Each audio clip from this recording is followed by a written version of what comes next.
सुगंधा सुबह सुबह अपने बेटे को ढूंढ रही थी। अरे नेहा, तू यहाँ पर बैठकर सुबह सुबह टीवी देखने में लगी हुई है। तूने पीयूष को देखा क्या? आज उसे मुझे मेरी बहन के यहाँ लेकर जाना था, लेकिन सुबह से कहीं नजर ही नहीं आ रहा। माँ, आप सुबह की बात कर रहे हो? भैया तो रात की 11 बजे की गाड़ी लेकर न जाने कहाँ निकल गए। मैंने उन्हें जाते हुए देखा था। ये लड़का भी लगता है इसके पैरों में पर लगे हुए, जब मर्जी न जाने कहाँ कहाँ निकल जाता है। मुझे तो इसकी बहुत चिंता होती है। सुगंधा और नेहा परेशान हो रहे होते हैं, तभी घर की डोरबेल बजती है और पीयूष आयुषी के साथ दरवाजे पर खड़ा हुआ था। आयुषी ने घूंघट किया हुआ था। उसे देखते ही सुगंधा भड़क जाती है। ये सब क्या है पीयूष? कौन है ये लड़की? और तूने इतना बड़ा कदम उठाने से पहले हमें बताया भी नहीं।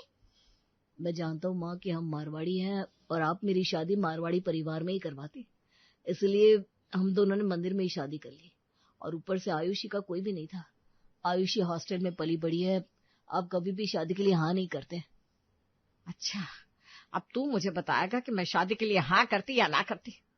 अब तुझे जो करना था वो तो तूने कर लिया, बिना अपनी माँ की इजाजत के। चल घर के अंदर आजा, तेरे पिता ही तुझे बताएंगे। सुगंधा अपने बेटे बहू की आरती उतार कर उन्हें घर तो लेकर आती है, लेकिन सुगंधा का पति महेश ये सब कुछ देखकर गुस्से में कहता है, मैंने कभी नहीं सोचा था पीयूष कि तू ऐसी हरकत करेगा। अब तो खुद बता, तेरी बहन पर क्या असर पड़ेगा तेरी हरकत का। कल को अगर वो भी किसी और जाति का लड़का लेकर शादी करके आ गई तो क्या बोलेंगे, क्या मुंह दिखाएंगे समाज को। रहने दीजिए जी, अब तो कुछ भी कहकर कोई फायदा ही नहीं है। ये लड़की तो इस घर की बहू बन गई है, अब हमें तो इसे अपनाना ही पड़ेगा। अब ऐसा ही होता है। आयुषी और पीयूष अपने कमरे में चले जाते हैं। पीयूष आयुषी को उदास देखता है और कहता है, रोने की जरूरत नहीं है आयुषी, माँ जितनी कठोर है उनका दिल उतना ही अच्छा है, वो तुम्हें जल्द ही माफ कर देंगी। तुम बिल्कुल भी फिक्र मत करो पीयूष, मैं पूरी कोशिश करूंगी कि मैं माँ जी के दिल में अपनी जगह बना पाऊं। मैं एक बहुत अच्छी बहू बनकर साबित होंगी और तुम्हारे मारवाड़ी सारे रिवाज भी अपना लूंगी। मैं जानता था, मैंने दुनिया की सबसे बेस्ट लड़की से शादी की है। बस यही बात मेरे घर वाले भी जल्दी समझ जाए तो मुझे और कुछ नहीं चाहिए। अब ऐसा ही होता है। अगले दिन आयुषी अपने ससुराल वालों को खुश करने के लिए सब लोगों के लिए नाश्ता बनाती है और पीयूष भी नाश्ते के टेबल पर बैठकर अपनी पत्नी की तारीफ करते हुए कहता है, देखो माँ, आयुषी ने कितना बढ़िया नाश्ता बनाया बिल्कुल किसी मास्टर शेफ की तरह। आयुषी को हर तरह का खाना बनाना आता है, इंडियन, इटालियन, चाइनीज। और आपको पता है आयुषी सुबह 6 बजे उठ गई थी, रसोई में लग गई थी, तब जाकर ये नाश्ता तैयार किया है उसे। पीयूष की बात सुनकर सुगंधा को बहुत गुस्सा आता है।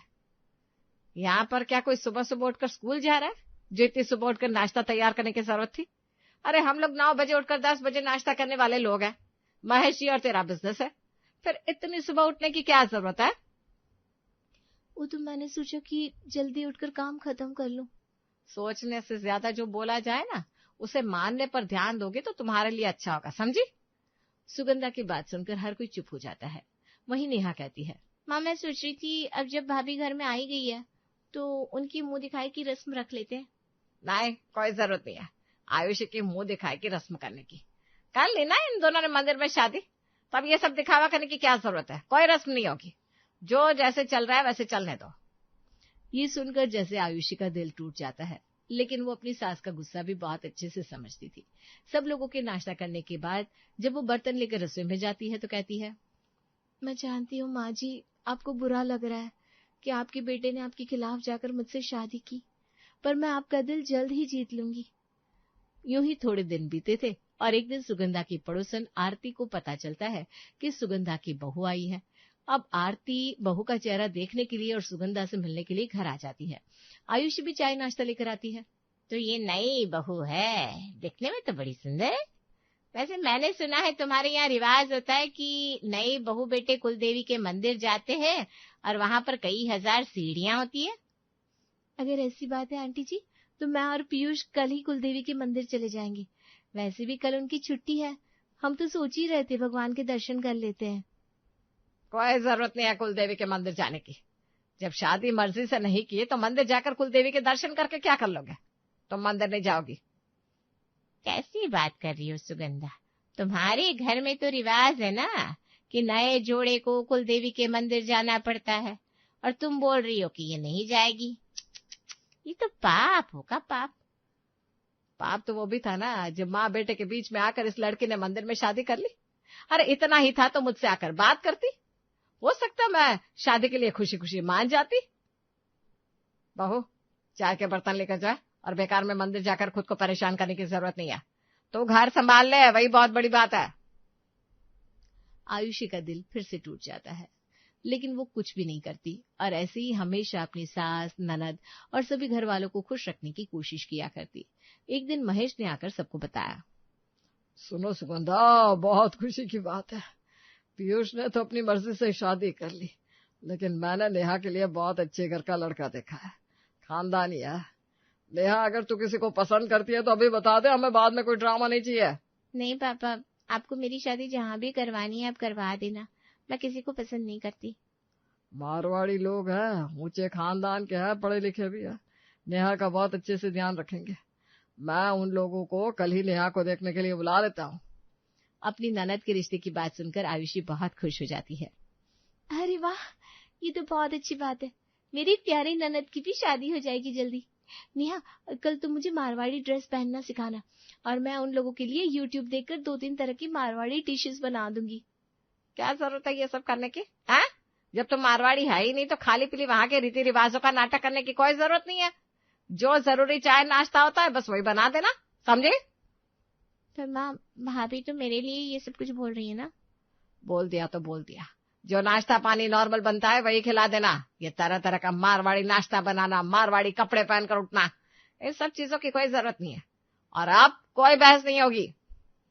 आयुषी अपनी सास के कड़वे शब्द सुनकर उदास तो हो जाती है, लेकिन अपनी ननद के बसे हुए घर के बारे में सुनकर बहुत ज्यादा खुश थी। ऐसे ही अब नेहा को देखने के लिए लड़का आरव, उसकी माँ निधि और आरव की दादी कौशल्या आते हैं। बहुत बूढ़ी हो गई हूँ मैं जानती हूँ भगवान जी का कभी भी बुलावा आ सकता है। बस सोच रही हूँ अपने पोते की शादी देख कर जाऊं। कैसी बात करिए बहन जी आप, अगर भगवान की इच्छा रही तो आप अपने पोते का बच्चा भी देख कर जाएंगी। मैं तो बस यही चाहती थी कि मेरे पोते की शादी हमारे समाज की किसी सुंदर लड़की से हो, और उसकी शादी नेहा से हो रही है। वैसे तो आजकल लड़कियां अपनी पसंद की किसी भी बिरादरी की लड़की लेकर आ जाते हैं और घर वालों को हार मानकर उन्हें अपनाना ही पड़ता है। ऐसा मत कहिए माँ जी, आपको नहीं पता पीयूष बेटे ने भी मारवाड़ी में शादी नहीं की, बल्कि लव मैरिज करके पत्नी लाया है। निधि की बात सुनकर पूरा माहौल एकदम के लिए शांत हो जाता है और कौशल्या खुद ही अपने बोले गए शब्दों को वापस लेते हुए कहती है, ठीक है ना, वैसे भी आजकल तो ये सब कुछ चलता है, बच्चों की खुशी में ही हमारी खुशी होती है। तो भाई साहब, शादी की डेट फाइनल कर ले। ऐसा ही होता है। अब नेहा और आरव की शादी पक्की हो जाती है और कुछ ही समय के बाद नेहा शादी करके अपने ससुराल चली जाती है। लेकिन आयुषी की जिंदगी में कुछ भी नहीं बदला था। एक दिन पीयूष ने ऑफिस जाते हुए उसे कहा, तुम्हें पता है आज माँ जी का जन्मदिन है, तो उनके लिए कुछ स्पेशल करना। वो नेहा तो हनीमून पर गई है, इसलिए वो नहीं आ पाएगी। हाँ, मुझे याद है, आज माँ जी का जन्मदिन है। मैंने उनके लिए पहले से एक साड़ी अपनी सेविंग में से खरीद कर रखी हुई है। वैसे भी नेहा के जाने के बाद माँ जी उसे बहुत मिस करती है ना, तो मुझे माँ जी को नेहा और बहू दोनों का प्यार देना है। ठीक है, मैं आज शाम को आते हुए उनके 2-4 दोस्तों को भी ले आऊंगा, उनके साथ बातें करके माँ का भी दिल हल्का हो जाएगा। ये बोलकर पीयूष काम पर चला गया और शाम को पड़ोस की कुछ औरतों को लेकर घर आया। जैसे ही सुगंधा सोकर उठती है तो पूरे घर को सजा हुआ देखकर और केक देखकर खुश हो जाती है। यह सब कुछ करने की क्या जरूरत थी, अब मैं जवान थोड़ी ना हूँ, मेरी उम्र में जन्मदिन में सिर्फ भगवान का नाम लेना चाहिए। अब अभी जाइए माँ, आयुष ने इतने प्यार से सारी तैयारी की है। सुगंधा भी सारी चीजें भूलकर प्यार से केक को कट करती है और पड़ोस की औरतें भी बड़े प्यार से केक को खाती है। लेकिन औरतों की आदतें कहाँ ही बंद होने वाली थी, वो फिर से चुगलियां करना शुरू कर देती है। और सुगंधा की पड़ोसिन आरती ने कहा, अरे सुगंधा, जन्मदिन से याद आया, तेरी बहू आयुषी को भी तो साल होने वाला है ना इस घर में आए, अभी तक कोई खुशखबरी नहीं है। हाँ, अभी तो कोई खुशखबरी नहीं है, देखते कब क्या होता है। अरे रे, ऐसे कैसे, तुम्हारे यहाँ तो जल्दी बच्चा हो जाता है, तो पहला बच्चा तो समय से हो ही जाना चाहिए। पति पत्नी के बीच में प्यार बना रहता है। तुम बोलो तो किसी पंडित का नंबर दूं? जब बच्चा होना होगा हो जाएगा। जब इन्होंने शादी अपनी मर्जी से की तो बच्चा भी अपनी मर्जी से ही करेंगे ना, इसलिए कुछ भी देने की जरूरत नहीं है। तो आराम से केक खा और अपने घर जा। सुगंधा आरती को कड़वा जवाब देती है, लेकिन आरती के बोले गए शब्द आयुषी के दिल में चुभ जाते हैं। अगले दिन आयुषी साड़ी पहनकर तैयार होती है और सुगंधा से कहती है, माँ जी मैं थोड़ी देर के लिए डॉक्टर के यहाँ जा रही हूँ, अभी आ जाऊंगी। क्या हो गया बहू, तेरी तबीयत खराब है क्या? देख कर तो नहीं लग रहा। माँ जी मैं लेडी डॉक्टर के यहाँ जा रही हूँ, साल होने वाला है और अभी तक कोई खुशखबरी नहीं है, तो सोचा डॉक्टर को दिखा लेती हूँ। तो पागल हो गई है क्या? बस 1 साल होने वाला है तुम्हारी शादी को। भगवान को जब बच्चा देना होगा दे देगा। कोई नियम है क्या कि शादी के 1-2 साल के अंदर बच्चा हो ही जाना चाहिए? आयुषी अपनी सास की बात सुनकर हैरान हो जाती है। सुगंधा आगे कहती है, यह सब कुछ करने की कोई जरूरत नहीं है। जब जो होना होगा होकर रहेगा। चुपचाप जाकर अपने कमरे में आराम करो, समझी? बार बार तुम्हें एक ही बात समझानी ना पड़े। आयुषी को अच्छा नहीं लगता कि उसकी सास ने उस पर गुस्सा किया और वो कमरे में जाकर आराम करने लगती है। एक दिन सुगंधा सूर्य को जल देने के लिए छत पर जाती है, लेकिन जब वो छत से उतर रही थी कि तभी उसका पैर मुड़ जाता है। बहुत तेज पैर में दर्द होता है। राम, जान जा रही है, दर्द से बहुत हो रहा है पैर में। आयुषी तभी वहां आती है और सुगंधा को सहारा देकर उसे कमरे में आराम करने के लिए भेज देती है। सुगंधा भी दवाई लेकर थोड़ा आराम करने लगती है। जैसे ही सुगंधा की आंख खुलती है तो वो देखती है आयुषी उसके पैर दबा रही है। सुगंधा जाग कर ही उस पर गुस्सा करती है और कहती है, ये सब क्या कर रही है बहू? किसने तुझे बोला मेरे पैर दबाने के लिए?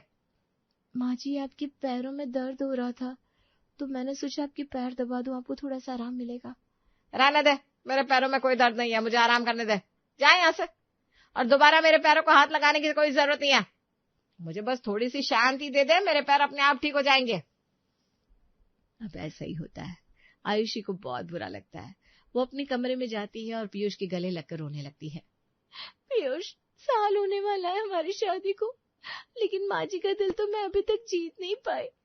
लगता है तुमने अपने लिए गलत लड़की को चुना है। ऐसा क्यों बोल रही हो आयुषी? मैं तो तुम्हें बहुत प्यार करता हूँ और मैं तुम्हारे अलावा किसी के बारे में सोच भी नहीं सकता।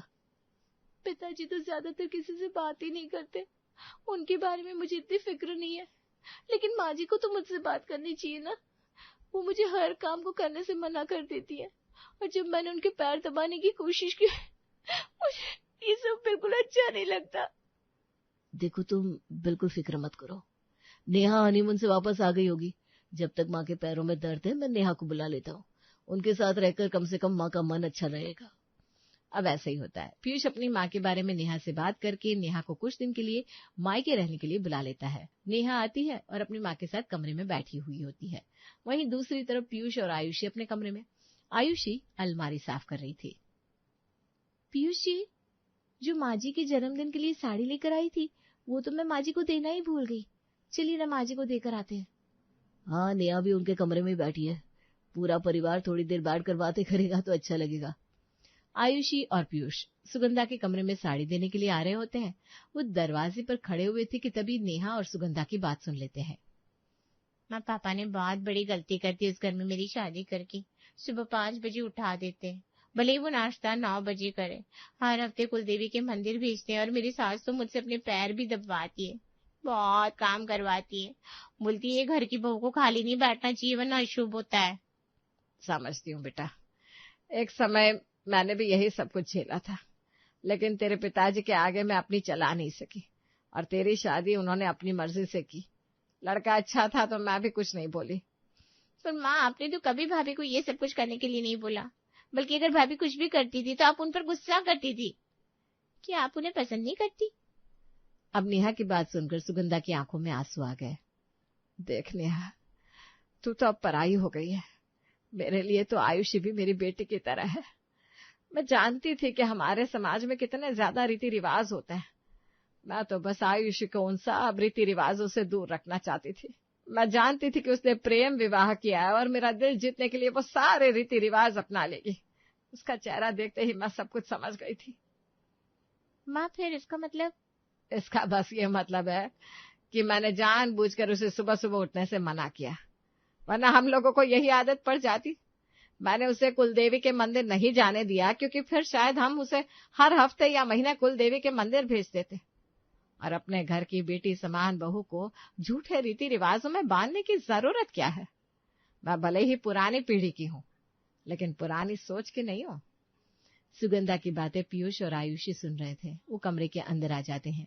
आयुषी की आंखों में आंसू थे। सुगंधा भी उसे देखते ही भावुक हो जाती है। माँ जी, इतने दिनों से मैं सोचती रही आप मुझे पसंद नहीं करती, इसलिए मुझे कुछ भी काम नहीं करने देती, लेकिन अब समझ में आया आप तो मेरी फिक्र करती थी। हाँ मेरी बच्ची, मैं तेरी बहुत फिक्र करती हूँ। तेरा मन बहुत साफ है। जिसके मन में कोई पाप नहीं होता उससे कोई नफरत कैसे कर सकता है। माँ, और हम लोग यही सोचकर परेशान होते रहते थे कि आपको आयुषी पसंद नहीं है, इसलिए आप उससे रूखे अंदाज में बात करती हो, लेकिन सच्चाई तो कुछ और ही थी। एक माँ कभी भी अपने बच्चों से नफरत नहीं कर सकती। असली गुस्सा तो मुझे तब आया था जब आरती ने बच्चा ना होने पर पंडित जी से मिलने के लिए कहा था। अरे बच्चा ही तो है, आज नहीं तो कल हो जाएगा। लोगों के घरों में 10 साल में बच्चे होते हैं, फिर पूजा पाठ करवाने की क्या जरूरत है। हम अगर अपनी सोच नहीं बदलेंगे तो हमारे बच्चे अपनी सोच कैसे बदलेंगे। ठीक है माँ जी, मैं आपकी सारी बातें मानूंगी, लेकिन एक माँ के पैर दबाने से उसकी बेटी को कोई नहीं रोक सकता। ये हक आप मुझसे कभी नहीं छीनेंगी। अब मैं रोज आपके पैर दबाया करूंगी, क्योंकि माँ के चरणों में ही तो सुकून होता है। फिर तो मुझे भी तेरे पैर दबाने चाहिए बहू, क्योंकि तू मेरी बेटी हुई, और बेटी की सेवा करना कोई पाप थोड़ी ना होता है। क्या नेहा, सही बोला ना मैंने? अरे वाह, मेरी मॉडर्न माँ, पुरानी हड्डियों के अंदर नया दिमाग। आप तो बहुत अच्छी है, सुपर है, सुपर, बल्कि सुपर से भी ऊपर है। नेहा की बात सुनकर हर कोई हंस पड़ता है। सुगंधा भी अब अपनी बहू के साथ खुलकर बातें किया करती और उसे किसी भी पुराने रीति रिवाज की सोच में बांधा नहीं करती, और उनके घर में हमेशा सुकून पसरा रहता।